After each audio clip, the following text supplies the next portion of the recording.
दोस्तों, आज का ड्रामा बेहद हॉट और खतरनाक है। एक गरीब लड़की टोंगशी 50,000 रुपए के लिए अमीर सीईओ के लग्जरी बंगले की सफाई करने जाती है। नशे में होकर वो सीईओ के बेड पर सो जाती है। तभी सीईओ आता है, उसे लॉलीपॉप देकर धीरे से कहता है, चूसो। और टोंगशी आंखें बंद करके लॉलीपॉप चूसने लगती है। सुबह उठकर देखती है कि उसके साथ वो खूबसूरत सीईओ लेटा है, जिसने उसे पूरी रात ठोक डाला। पूरी कहानी जानने के लिए वीडियो अंत तक जरूर देखना और चैनल को सब्सक्राइब और लाइक करना मत भूलना। ड्रामा की शुरुआत में हम देखते हैं हमारी प्यारी और क्यूट हीरोइन टोंगशी को। उसे पैसे की बेहद जरूरत होती है, इसलिए वो एक लग्जरी बंगले का साफ सफाई करने का काम लेती है, सिर्फ 50,000 रुपए में। टोंगशी जल्दी जल्दी पूरे बंगले का साफ सफाई करती है। थोड़ी देर बाद उसे हीरो की बहन मिंगशु का कॉल आता है। मिंगशु बोलती है, सफाई पूरी हो गई क्या? एक बार फिर से सब चेक कर लो। सीईओ 2 दिन में वापस आने वाला है और टेबल पर तुम्हारे लिए एक बियर की बोतल रखी है, एंजॉय करो। उसके बगल में एक लेटर भी है, उसे सीईओ के बेड के पास रख देना। बाहर बारिश हो रही है तो तुम आज की रात यहीं रुक जाना और कल सुबह चली जाना। दोस्तों, ये सुनकर टोंगशी पूरी बोतल पी लेती है और बेड पर लेट जाती है। अकेले बड़बड़ाते हुए कहती है, इतने बड़े और आरामदायक बिस्तर पर सोने का मजा ही अलग है, लेकिन सुबह होते ही मैं यहाँ से निकल जाऊंगी। फिर थोड़ी देर बाद हमारा मेल लीड जियान शेन अपनी बहन मिंगशु से कॉल पर बात करते हुए बंगले में आता है। मिंगशु उसे बोलती है, मैंने तुम्हारे लिए एक खास तोहफा तुम्हारे बेडरूम में रखा है, ज्यादा टाइम वेस्ट मत करो, जल्दी जाओ बेडरूम में। जियान शेन बेडरूम में जाता है और टोंगशी को बेड पर सोते हुए देखकर मन ही मन बोलता है, मुझे विश्वास नहीं हो रहा कि मेरी बहन मुझे ऐसा गिफ्ट दे सकती है। यह कहकर वो बेड पर लेट जाता है। तभी टोंगशी नींद में उसके सीने पर बहुत प्यार से हाथ रखती है और बोलती है, अरे वाह, ये सपना तो नहीं दिख रहा, कितना हॉट है ये। जियान शेन मुस्कुराते हुए बोलता है, चिंता मत करो, तुम जो शॉट बोलोगी वही शॉट मारूंगा। फिर जियान शेन उसे बहुत रोमांटिक तरीके से किस करने लगता है। दोनों एक दूसरे में खो जाते हैं और पूरी रात इंटीमेट होते हैं। दोस्तों, सुबह होते ही टोंगशी घबराकर उठ बैठती है और चिल्लाकर बोलती है, तुम कौन हो और घर के अंदर कैसे आ गए? जियान शेन शांत स्वर में बोलता है, ये घर मेरा है और तुम मेरे घर में हो। उल्टा मुझे ही पूछ रही हो कि मैं घर के अंदर कैसे आया। टोंगशी मन ही मन सोचती है कि शायद ये घर का मालिक है। उसकी बहन ने तो कहा था कि वो 2 दिन बाद आएगा, फिर ये इतनी जल्दी कैसे आ गया? टोंगशी घबराते हुए बोलती है, मैंने कल रात बहुत ज्यादा पी ली थी, इसलिए यहीं सो गई थी और आपकी बहन ने मुझे कहा था कि सुबह तक यहीं रुक जाऊं। जियान शेन उसे घूरते हुए बोलता है, मुझे ऐसे झूठ बोलने वाले बिल्कुल पसंद नहीं है। तभी लू जिनशेन टोंगशी की तरफ एक कार्ड बढ़ाते हुए बोलता है, ये कार्ड ले लो, इसमें 5 लाख रुपए हैं। तुमने पूरी रात मेरे गन्ने का जूस निकाल दिया, इसलिए मेरा मूड फ्रेश हो गया। और सुनो, आज रात फिर से आना। दोस्तों, ये सुनते ही टोंगशी गुस्से से लाल हो जाती है। वह मन ही मन सोचने लगती है, क्या इसे लग रहा है मैं हर रात पैसे लेकर गन्ने का जूस निकालती हूँ? हर किसी का? मैं इसे इतनी फालतू लग रही हूँ क्या, जो ये मुझे पैसे दे रहा है? इसके बाद वह गुस्से में वह कार्ड सीधे फेंक देती है और जोर से चिल्लाते हुए बोलती है, मैं नशे में थी, इसलिए मुझसे गलती हो गई, लेकिन इसमें आपकी भी गलती है। मैं उस तरह की लड़की नहीं हूँ। और वहां से चली जाती है।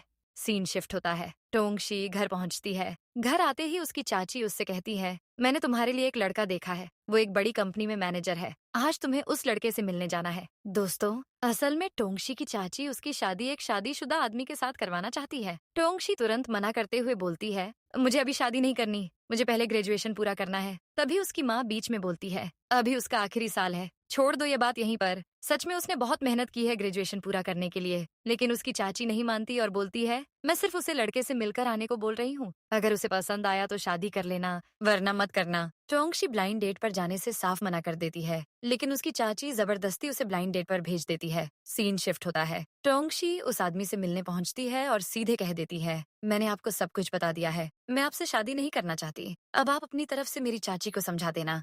लेकिन वो आदमी बोलता है, अगर तुम्हें मैं पसंद नहीं हूँ तो मैं चलता हूँ, वैसे भी मेरी पत्नी और बच्चे घर पर मेरा इंतजार कर रहे होंगे। उसकी ये बात सुनते ही टोंगशी बुरी तरह शॉक हो जाती है। वो घबराकर पूछती है, क्या सच में तुम्हारी शादी हो चुकी है? लेकिन वो आदमी बिना कुछ बोले वहाँ से चला जाता है। टोंगशी घर आती है। तभी उसकी चाची खुशी खुशी बोलती है, मिस्टर वांग के साथ तुम्हारी शादी फिक्स कर दी है और मिस्टर वांग ने 5 लाख रुपए भी दे दिए हैं। टोंगशी हैरान होकर बोलती है, वो आदमी तो पहले से शादीशुदा है, मैं उससे शादी नहीं करूंगी। तब उसकी चाची गुस्से में बोलती है, पैसे फूगुई की सर्जरी में खर्च हो चुके हैं, इसलिए अब शादी कैंसिल नहीं हो सकती। दोस्तों, ये सुनकर टोंगशी का गुस्सा 7वें आसमान पर चढ़ जाता है। वो चाची से बहस के बिना गुस्से में वहां से चली जाती है। फिर टोंगशी मिस्टर वांग को कॉल करके शादी से साफ मना कर देती है, लेकिन मिस्टर वांग जबरदस्ती शादी की बात करता है और अचानक कॉल काट देता है। दोस्तों, इसके बाद टोंगशी रोते हुए नीचे बैठ जाती है। तभी हमारे हीरो जियानशेन वहां आ जाते हैं और उसे जबरदस्ती अपनी गाड़ी में बिठाकर ले जाते हैं। टोंगशी जियानशेन से बोलती है,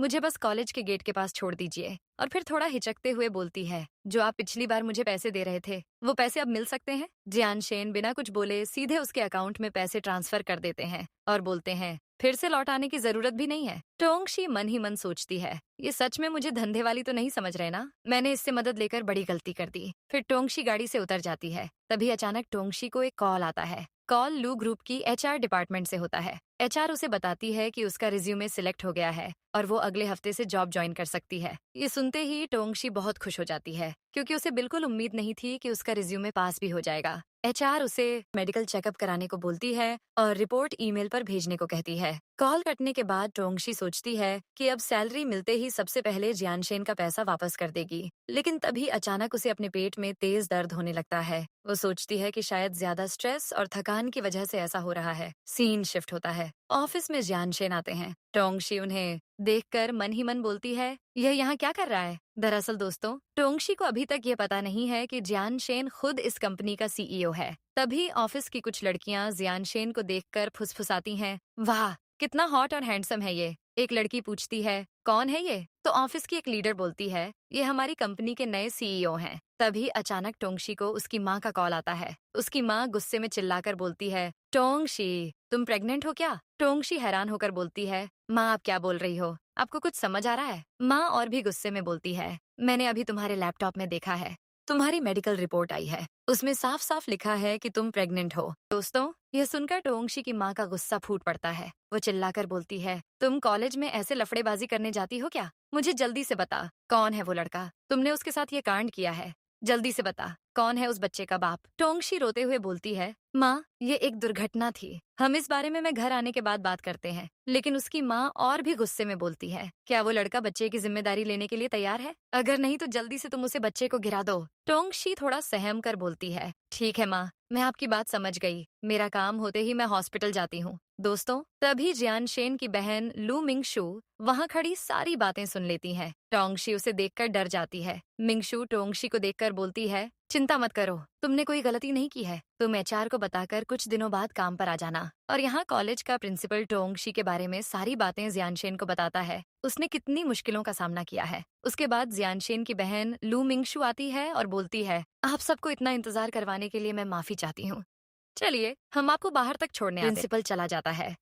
लू जिनशेन मिंगशू से पूछता है, आप और टोंगशी किस बारे में बात कर रहे थे? मिंगशू कैजुअली बोलती है, कुछ खास नहीं, टोंगशी तो बस घर की साफ सफाई करने आई थी। लेकिन लू जिनशेन तुरंत पूछता है, अगर वो सिर्फ सफाई करने आई थी तो मेरे लिए जो गिफ्ट रखा था वो क्या था? तब मिंगशू बोलती है, मैंने ही टोंगशी से कहा था कि वो तुम्हारे बेड के पास गिफ्ट रख दे, उसने नहीं रखा क्या? ये सुनते ही लू जैनशन समझ जाता है जो कुछ भी हुआ वो सिर्फ एक गलतफहमी थी। और वो मन ही मन सोचता है, मैंने तो बेचारी की सर्विसिंग भी कर दी सटासट। इसके बाद वो बिना कुछ बोले सीधे अस्पताल पहुंच जाता है। वहां गलती से उसकी टक्कर टोंगशी की माँ से हो जाती है। तभी वो पूछती हैं, बेटा इतनी जल्दी में कहाँ जा रहे हो? लू जेनशन घबराकर पूछता है, यहाँ अबॉर्शन कहाँ होता है आपको पता है? टोंगशी की माँ बोलती हैं, मैं अभी वहीं से आ रही हूँ, तीसरी मंजिल पर। ये सुनते ही लू जेनशन दौड़ते हुए तीसरी मंजिल पर पहुंचता है और नर्स से बोलता है, टोंगशी को ऑपरेशन रूम से जल्दी बाहर बुलाओ, उसका ऑपरेशन रोक दो। लेकिन नर्स बोलती है, वो ऑपरेशन रूम में नहीं है, उसका ऑपरेशन आज नहीं कल होने वाला है। इसके बाद सीन टोंगशी के घर शिफ्ट होता है। वहाँ लू जैनशन आता है और उसकी माँ से बोलता है, मैं टोंगशी से मिलने आया हूँ। टोंगशी की माँ उसे अंदर बुला लेती हैं। फिर लू जैनशन गंभीर होकर बोलता है, मुझे लगता है टोंगशी प्रेग्नेंट है और शायद आपको ये बात पहले से पता है। मेरा नाम लू जैनशन है और मैं टोंगशी से बहुत प्यार करता हूँ। उसके पेट में जो बच्चा है वो मेरा है। मैं टोंगशी और उस बच्चे दोनों की जिम्मेदारी लेने आया हूँ, लेकिन उससे पहले मुझे टोंगशी से अकेले में बात करनी है। इसके बाद वो टोंगशी को अपने साथ ले जाता है। तब टोंगशी बोलती है कि वो बच्चे को गिरा देगी क्योंकि वो इतनी गरीब है कि बच्चे को अच्छी जिंदगी नहीं दे पाएगी। फिर लू जैनशन उसे कॉन्ट्रैक्ट मैरिज का ऑफर देता है और बोलता है कि अगर वो बच्चे को जन्म देती है तो उसे 50 करोड़ रुपए, एक विला और 2 कार्स मिलेंगी। साथ ही बच्चा लू फैमिली का वारिस बनेगा। इतनी बड़ी बात सुनकर टोंगशी शॉक हो जाती है और आखिर में कॉन्ट्रैक्ट साइन करने के लिए तैयार हो जाती है।